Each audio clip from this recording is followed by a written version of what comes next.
Bueno, primero que nada, gracias Cris por invitarme, gracias a todos por el sacrificio de levantarse y estar aquí. Yo hice parte de mi fellowship, lo hice con Stuart Saiz en 97, y la primera publicación que hice en Oculoplástica fue con relación al paciente con parálisis facial, y desde entonces me gustó el tema. La verdad es que me interesa mucho el paciente con parálisis facial. Este es el equipo con el que trabajo. Mucho de lo que van a ver aquí es la experiencia de todos nosotros, y hay afortunadamente muchos fellows que se entrenaron con nosotros que ya son estrellas en sus países. Entonces algunos de estos pacientes los hemos compartido juntos. Mi plática es un abordaje integral al paciente con parálisis facial, y es ¿qué le podemos ofrecer nosotros como oftalmólogos? Con mucha frecuencia somos nosotros los primeros médicos con los que el paciente tiene en contacto. El paciente empieza a sentir algo raro en el ojo, empieza a sentir cambios, de repente ya no puede parpadear bien, ya no puede cerrar bien el ojo, y somos nosotros el primer contacto de estos pacientes. No tengo ningún interés económico. Entonces, por supuesto que hay diferentes grados de parálisis y hay diferentes expectativas en las que los pacientes pueden tener. Yo siempre digo que el paciente con parálisis facial es el paciente más agradecido de todos, porque le hagamos lo que hagamos, lo vamos a mejorar un poquito. Y debe ser devastador verse en el espejo y verse tan asimétrico, y luego peor, todas las molestias a nivel ocular que pueden tener estos pacientes, y luego peor, casos tan severos donde el paciente no puede tomar líquidos, donde no puede cerrar bien la boca, donde se le escurre la... Entonces, estos pacientes con parálisis facial en realidad son pacientes a los que les podemos ofrecer mucho, y siempre nos enfocábamos en un aspecto puramente funcional. Y mi mensaje hoy, me van a ver durante el transcurso de la plática, hay algunos conceptos psicológicos que he ido viendo en nuestros pacientes, en donde además de lo funcional creo que les podemos mejorar lo cosmético. Esto es nomás para recordar las principales clasificaciones, y la verdad es que, como dicen por ahí, cuando hay tantas clasificaciones es que todavía no tenemos la adecuada, y este es un papel de Raymond Malhotra. Él está en Inglaterra, es un buen amigo mío y hemos platicado mucho. Él también es un aficionado al paciente con parálisis facial, tiene muchas publicaciones, y él insiste que realmente no tenemos una clasificación adecuada para clasificar los cambios o los problemas oftalmológicos en nuestros pacientes.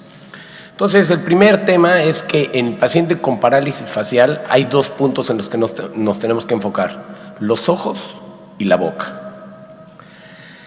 Cuando publicamos con Stuart Saiz, son 6 puntos: identificar la causa, el apoyo el ocular, la cirugía inervacional, que esa no la hacemos nosotros, los cambios de intervención activa y pasiva del párpado superior e inferior, el manejo de los anexos y el epílogo. Lo más importante, y más nosotros como oftalmólogos, es que tenemos que evitar que el ojo se nos complique. Más que sacarlo de problemas, lo que tenemos que hacer es en etapas tempranas evitar que el ojo empiece a tener complicaciones.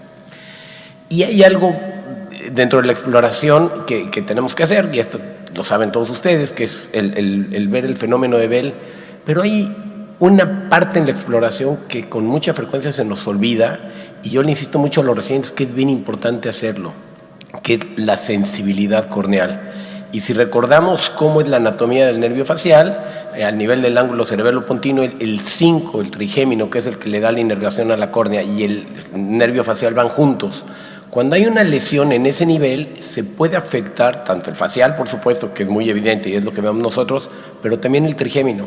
Y estos pacientes tienen lagoftalmos, tienen exposición corneal y hacen úlceras tróficas. Entonces el paciente puede tener perforación ocular y ni se entera. Si a cualquiera de nosotros se nos mete una pestaña al ojo, brincamos por la sensación, la sensibilidad tan alta que tiene la córnea. El problema es que en estos pacientes se pierde eso y hay que revisarlo. Y este es un caso típico. A ver si alguien me dice que es una parálisis facial derecha muy evidente, no tiene sensibilidad corneal. ¿Alguien? Herpes. Este es el síndrome Ramsay-Hunt. Y entonces en estos pacientes hay que ser verdaderamente escrupulosos en vigilar la córnea, porque se nos pasa y podemos tener complicaciones. Entonces, por cuestiones de tiempo, me voy a enfocar en los últimos 3 puntos. ¿Qué pasa con un paciente con este tipo y que tiene un ectropión del párpado inferior? Y esto nos lo enseñan y lo vemos en los libros y ya lo comentamos, y la principal forma para resolverlo es una tira tarsal, que es lo que hacemos constantemente, y la verdad es que esto es algo que funciona muy bien, y esto lo decía Richard Anderson, sin duda la tira tarsal o la cantoplastía lateral es el procedimiento más versátil de todos los que hacemos los oftalmólogos, los oculoplásticos. En todos casos moderados, la tira tarsal es suficiente, pero cuando tenemos casos más severos como ella, donde tenemos que darle mucho más soporte al párpado, podemos usar espaciadores, y hay muchos. La verdad es que sabemos que el mejor, para mi gusto, es el paladar duro, pero eso lo uso mucho en pacientes tiroideos, pero estos pacientes, la verdad es que la dermis acelular, para mi gusto, funciona muy bien. Igual que otros productos, usamos el polietileno poroso de alta densidad, y en pacientes tiroideos creo que también hicimos como 5 o 6, y creo que se nos expusieron 8. Y la razón es porque es demasiado rígido, y el polietileno poroso, cuando se apoya sobre el reborde orbitario, generaba presión y se nos extruían. Entonces, bueno, esto dependerá de cada quien. La técnica para colocarlo es, como todos ustedes saben, una cantoplastía, cantolisis. Hacemos una incisión por debajo del tarso. Este es un espaciador de dermis acelular que a mí en lo personal me gusta mucho, y la verdad es que va bien, son resultados bastante estables. Y mi índice de problemas o complicaciones con la dermis acelular es muy, muy bajo. Creo que se manipula bastante fácil. Tiene un índice de reabsorción de aproximadamente un 20-30%, pero funciona muy bien. Pero parte de los conceptos psicológicos, y esto es algo que con mi papá hemos discutido desde hace muchísimos años, y esta paciente tiene una parálisis facial derecha, pequeña, y cuando le pedimos que cierre, vean el lagoftalmos que queda. ¿Qué va a pasar si este lagoftalmos yo lo quiero corregir con una tira tarsal? Se va a abrir mucho más la porción medial.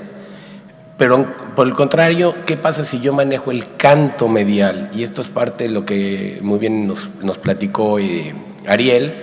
Entonces, desde hace mucho, mucho tiempo con mi papá, y él insistía que el tarso es una rienda muy fuerte, que si la anclamos bien, debe dar el mismo sostén que el canto externo.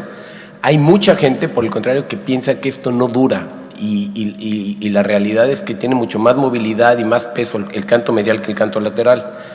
Entonces, esto ya lo saben ustedes, cómo se da el mecanismo de lagrimeo, pero cuando vemos a un paciente con una parálisis facial, sabemos que este mecanismo de bomba está alterado, y esta es una diferencia con respecto a los pacientes que presentaba Ariel. Aquí el mecanismo de bombeo de la lágrima está afectado de tal forma que no hay manera que la rehabilitemos porque no funciona, aquí no sirve. Entonces, lo que estamos haciendo nosotros es hacer una cantopexia medial. Aquí está un poquito adelantado el video porque yo ya quité la carúncula, igualito como hacemos los abordajes transcarunculares para la pared medial. Y acuérdense que aquí el sistema de drenaje de la lágrima no funciona, no sirve. Entonces, lo que hacemos es que hacemos un triángulo para poder exponer el tarso. La tira tarsal se hace en forma igualita que como hacemos la tira tarsal lateral. Dependiendo de la fuerza que le queramos dar, hacemos la longitud de nuestra tira. Y yo uso un Prolene 5 y creo que aquí podríamos detenernos y discutir mucho sobre cuál es el mejor material. Lo que me gusta de este material es que tiene una aguja muy fuerte, muy grande, y si se dan cuenta me voy muy atrás. Aquí sí es bien importante irse bien atrás para poderle dar la curvatura necesaria al párpado. Cuando tomamos el periósteo se siente, y al igual que cuando lo hacemos con el canto lateral, nosotros podríamos traccionar la sutura y podríamos levantar la cabeza. Generalmente doy dos puntos de apoyo sobre el periósteo y me regreso hacia el tarso, y la verdad es que esto es algo que hemos hecho hace ya mucho tiempo, y la verdad es que yo creo que es una técnica que ojalá se la puedan llevar a su casa y que la prueben. Técnicamente es un poco más sencillo que tener que levantar el colgajo de periósteo, como bien lo dice Ariel, y la diferencia es que aquí yo no necesito conservar los canalículos. Hay quien dice que esto no dura. Esta es una paciente, fueron los primeros casos que operé yo por ahí del 2013. A ella, estos 4 años después, la acabo de ver hace un par de semanas y la verdad es que sigue estando bastante estable. La otra, ¿cuándo pensar en el párpado superior? Y este es el típico caso donde tenemos una parálisis también derecha. Vean, la posición del párpado está bien y no cierra, tiene un lagoftalmos. Entonces, en esos momentos ya nos tenemos que olvidar del párpado superior y enfocarnos, el párpado inferior, y enfocarnos al párpado superior. Y ahora, ¿qué es lo que pasa con el párpado superior? Y en forma muy simplista, desde hace mucho tiempo, ¿qué es lo que le pasa al párpado superior? Y eso se lo platico mucho a los pacientes. En los párpados tenemos 2 grupos de músculos, el que lo abre y el que lo cierra. Si el que lo cierra está paralizado, ¿quién gana? Pues el que lo abre. Entonces, en forma bien simplista, siempre hemos dicho que el problema en el párpado superior es porque hay una retracción, por una fuerza de los retractores, pero principalmente por la parálisis del músculo orbicular.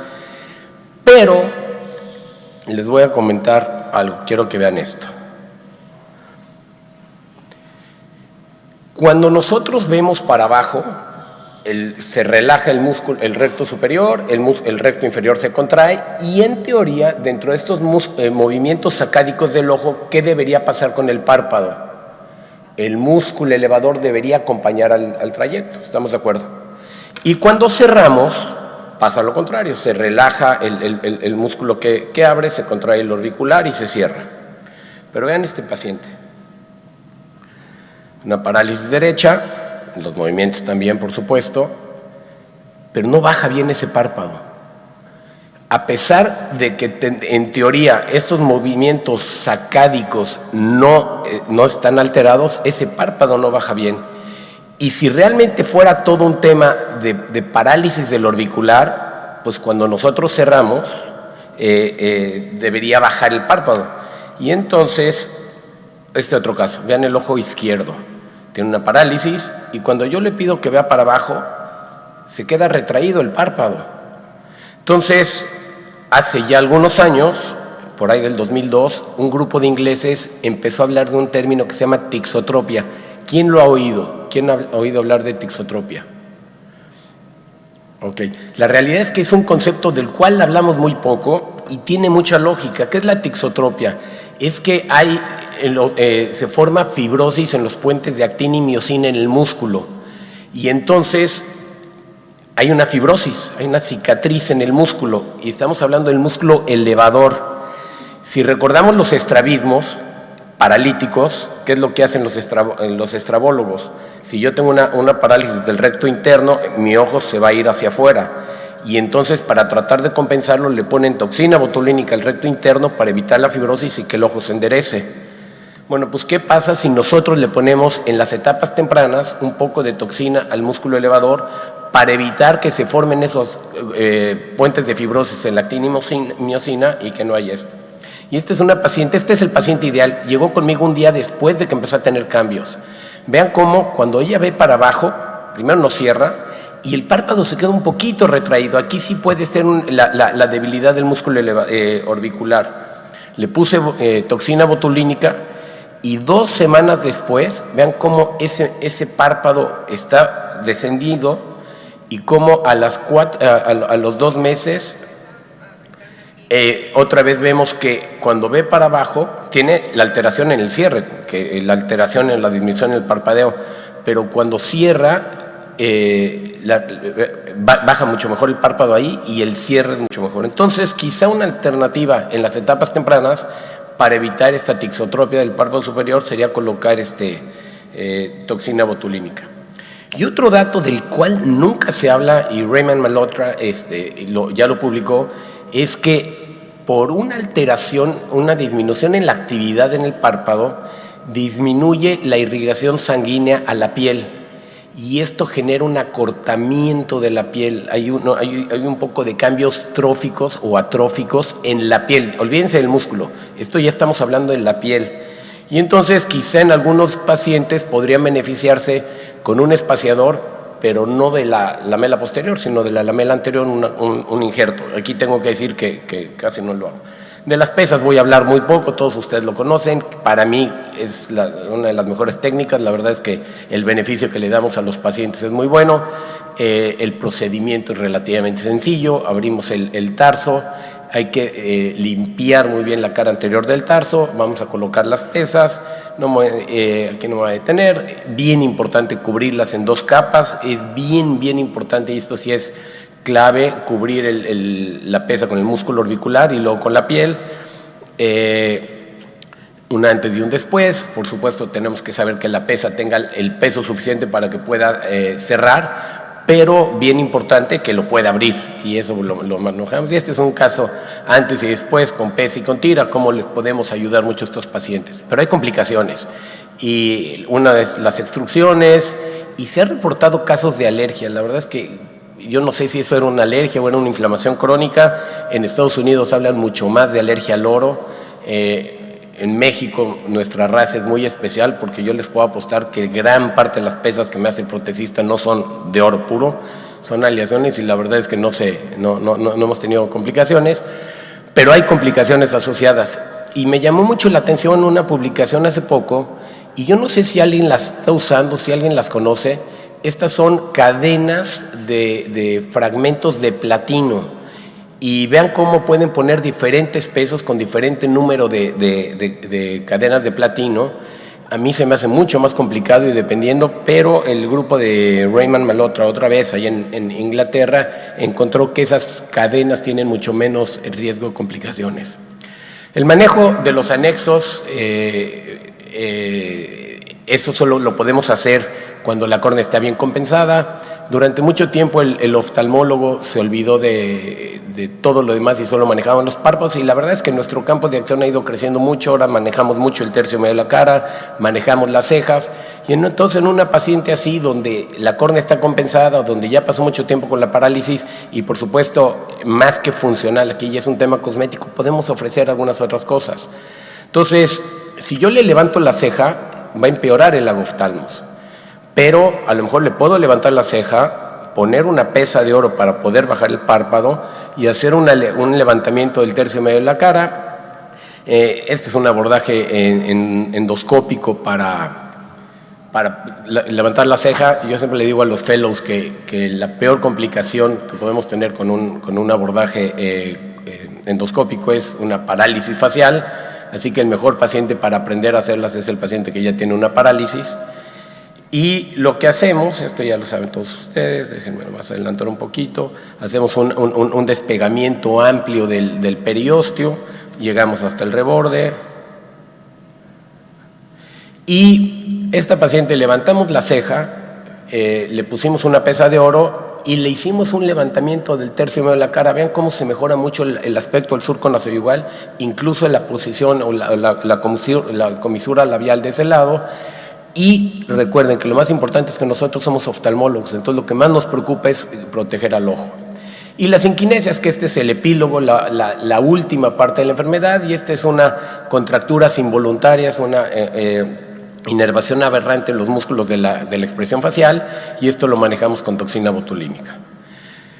Hay un tema del cual es mucho más frecuente de lo que creemos, que es algo que le llaman lágrimas de cocodrilo, y dicen que los cocodrilos cuando van a devorar a su paciente les salen lágrimas, y es una hiperlacrimación gustatoria. Nosotros publicamos un trabajo por ahí del 2002-2003 en donde les poníamos toxina botulínica a la glándula lagrimal, y la verdad es que esto es mucho más molesto de lo que parece y es mucho más frecuente de lo que parece. Entonces, si no lo preguntamos, el paciente no se los va a decir. Y lo que hacemos es que ponemos 2.5 unidades en el lóbulo palpebral de la glándula lagrimal, y la verdad es que mejora bastante. Y mi último consejo psicológico, y esto es algo que me gustaría que lo consideraran. Este paciente tiene tosis, tiene una tosis derecha, ¿estamos de acuerdo? ¿Qué pasa cuando yo le levanto el párpado? Se cae el otro ojo. ¿sí? Y esto todos lo hemos visto y lo vemos en el consultorio, es la ley de Herring. Quiero que vean estos pacientes. Ojo izquierdo los dos, ojo izquierdo los dos, ojo derecho los dos. Y esto fue algo que hace ya algunos años, preparando una plática, viendo los pacientes de parálisis facial, viendo las fotos, si se dan cuenta, y me voy a regresar, tiene ptosis derecha, las dos, tiene ptosis izquierda, los dos, tiene ptosis derecha la imagen y el otro también tiene ptosis en el que es aparentemente el lado sano. Y otra vez, el lado sano está tóxico. Y hace algunos años el grupo de Bob Goldberg publicó esos cambios mínimos que hay en el ojo contralateral y cómo recomiendan tratar la ptosis mínima en el ojo contralateral para poder lograr la simetría.